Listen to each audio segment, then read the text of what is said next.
ప్రియులారా, బాగున్నారా? దేవుని వాక్యాన్ని క్రమంగా చదువుచున్నారా? ప్రార్థించుచున్నారా?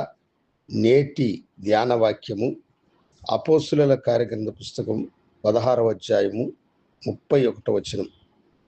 ప్రభువైన యేసునందు విశ్వాసముంచుము, అప్పుడు నీవును నీ ఇంటి వారును రక్షణ పొందుదురు. ఇక్కడ భక్తుడైన పౌలు ఒక చెరసాల అధికారిని చూసి అతనితో చెబుతున్న మాట ఇది.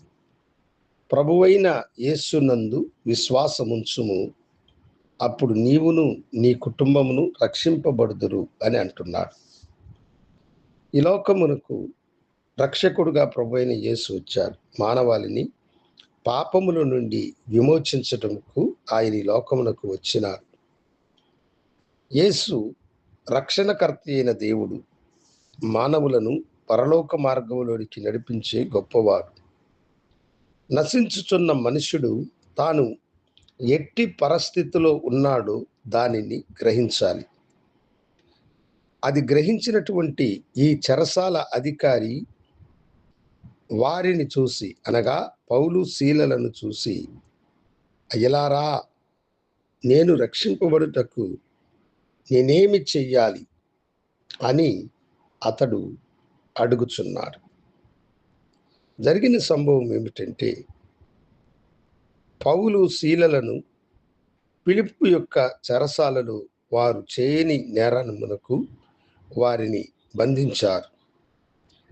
చెరసాలలో తాము ఉన్నందుకు వారు బాధపడక, ఆ చెరసాలలో వారు మధ్యరాత్రి వేళ పాటలను పాడి ప్రభుని స్తుతించి గణపరచుచూ ఉండగా, స్తుతి చెరసాలంతా ప్రాకి భూమి అదిరినది. చెరసాల తలుపులు వాటంతట అవే తెరుచుకున్నాయి. ఆ చెరసాల అధికారి ఆ మధ్యరాత్రులు అతడు అనుకున్నాడు, చెరసాల తలుపులు వాటంతట అవే తెరిచినప్పుడు దుర్మార్గులు, దొంగలు, వ్యభిచారులతో నిండినటువంటి ఈ చెరసాల అక్కడ ఉన్న ఖైదీలు ఎవరు కూడా ఉండకుండా పారిపోయి ఉంటారని అతడు తలంచి, ఉదయమున రోమ్ అధికారి అయిన కైసరు తనను విచారించి తన ప్రాణము తీయడం కంటే తానే ఆత్మహత్య చేసుకొని చనిపోవాలని అతడు అనుకున్నాడు. ఆ చీకటిలో దానిని గ్రహించినటువంటి పౌలు అతన్ని చూసి, నీవు ఏ హానియు చేసుకోబాకు, మేమెక్కడ వారము అక్కడే ఉన్నామని చెప్పినప్పుడు అతడు దివిటీ తీసుకొని వచ్చి చూసినప్పుడు ఏ ఖైదీ కూడా పారిపోలేదు, అందరూ అక్కడే ఉన్నారు.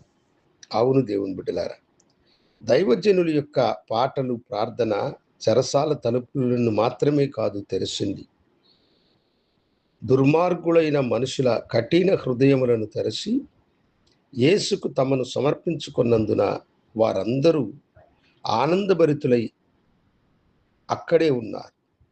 ఇప్పుడు చెరసాల నాయకుడు అనుకున్నాడు, అందరినీ సంరక్షించవలసిన బాధ్యత, కాపాడవలసిన బాధ్యత తన మీద ఉన్నది, కానీ తనకే రక్షణ లేదని అతడు గ్రహించి ఆ రక్షణ కావాలని దైవజనులను అడిగినప్పుడు, ప్రభువైన యేసునందు విశ్వాసముంచమని వారు చెప్పినప్పుడు దానిని అంగీకరించి ఆ రాత్రి అతడు అతని కుటుంబము బాప్తిస్మము పొందినారని చరిత్ర మనకు తెలియచేస్తున్నది.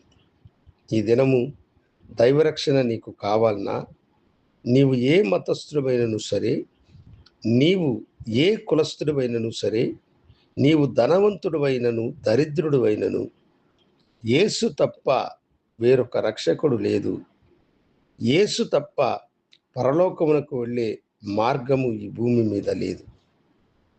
ఆయనను చూసి, యేసు నన్ను రక్షించుమని అడుగు, ఆయన నీకు రక్షణను గురించి నిన్ను నీ కుటుంబమును ఆశీర్వదించునుగాక.